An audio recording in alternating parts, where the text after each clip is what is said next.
అందరికీ నమస్కారం. నేను మీ మధురి రంగసాయి రెడ్డి.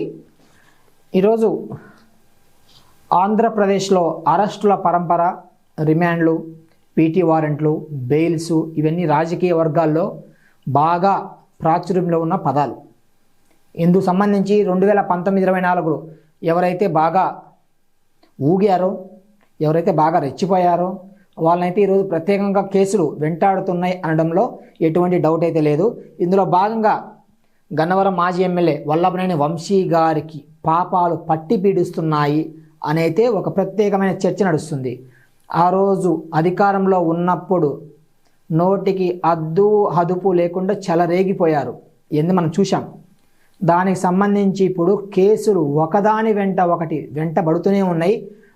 ఇందులో ఒకదానికి బెయిల్ వస్తే ఇంకో కేసు, ఇంకో దానికి బెయిల్ వస్తే ఇంకో కేసు. ఇది ఎలా ఉందంటే ఇప్పట్లో ఆయన బయటకు వచ్చే పరిస్థితులు అయితే మనకు కనిపించడం లేదు.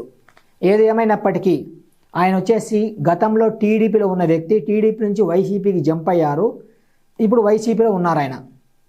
ఈరోజు టీడీపీ ప్రభుత్వం ఆయన మీద కేసులు పెడుతుంది అన్నారు. ఇక్కడ వచ్చేసి మొదటి కేసు సత్యవర్ధన్ అనే వ్యక్తి కిడ్నాప్ బెదిరింపు కేసులో ఆయన రిమాండ్ పంపించి జైల్లో ఉన్నారు. తర్వాత దాంతో బెయిల్ వచ్చింది. అలాగే బెయిల్ వచ్చే క్రమంలో రెండో కేసు అయితే నమోదైంది. కృష్ణా జిల్లాలో ఉమ్మడి కృష్ణా జిల్లా ఒక వ్యక్తి ఇంటి విషయంలో నకిలీ పత్రాలు సృష్టించి ఆ వంశీ సంబంధించిన అనుచరుడు ఎవరో వాళ్ళకి లబ్ధి చేకూరేలా చేశాడని చెప్పేసి రెండో కేసు. ఇక లక్కీగా ఆ విషయంలో కూడా ఆయనకు బెయిల్ వచ్చింది. ఇంతలోనే మూడో కేసు ప్రసాదంపాడు ఆ పరిధిలో 2019 ఎన్నికలప్పుడు కొంత హల్చల్ చేశాడని చెప్పేసి ఒక కేసు అయితే నమోదైంది ట్రాఫిక్ జామ్ ఆ టైంలో. దాని మీద ఇప్పుడు ప్రస్తుతానికైతే ఇంకా బెయిల్ దక్కే అవకాశం ఇంకా రాలేదు. తర్వాత వచ్చేసి నకిలీ వైసీపీ హయాంలో నకిలీ ఇళ్ల పట్టాల వ్యవహారం, అది ఒక కేసు ఫైల్ అయింది. అట్లాగే ఇంకా నెక్స్ట్ వచ్చేసి కొత్తగా మైనింగ్ సంబంధించిన వ్యవహారాల్లో అక్రమాలకు పాల్పడని చెప్పి గన్నవరం మైనింగ్ శాఖ ఏడి ఇప్పటికే గన్నవరంలో ఒక పోలీస్ కేసు అయితే పెట్టింది, దాదాపు 100 కోట్ల ఫ్రాడ్ జరిగినట్టు. ఇవన్నీ చూస్తుంటే ఇప్పటికిప్పుడు వంశీ గారు బయటికి వచ్చే పరిస్థితి అయితే కనపడ్డం. ఇవి బయటకు వచ్చిన కేసులు, ఇవి పెండింగ్ కేసులు.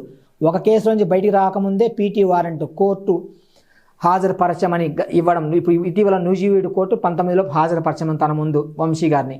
ఈ విధంగా చూస్తూ పోతుంటే ఇంకా ఎన్ని కేసులు ఈరోజు కూటమి ప్రభుత్వం ఆయన మీద పెట్టడానికి సిద్ధంగా ఉన్నదనేది లెక్క అయితే బయటికి రావట్లేదు.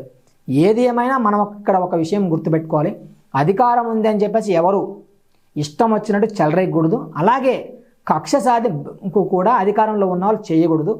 ఫైనల్గా చట్టం తన పని తాను చేసుకోపోతుంది అని అయితే మనకి ఇక్కడ క్లియర్గా అర్థమవుతుంది. ధన్యవాదాలు.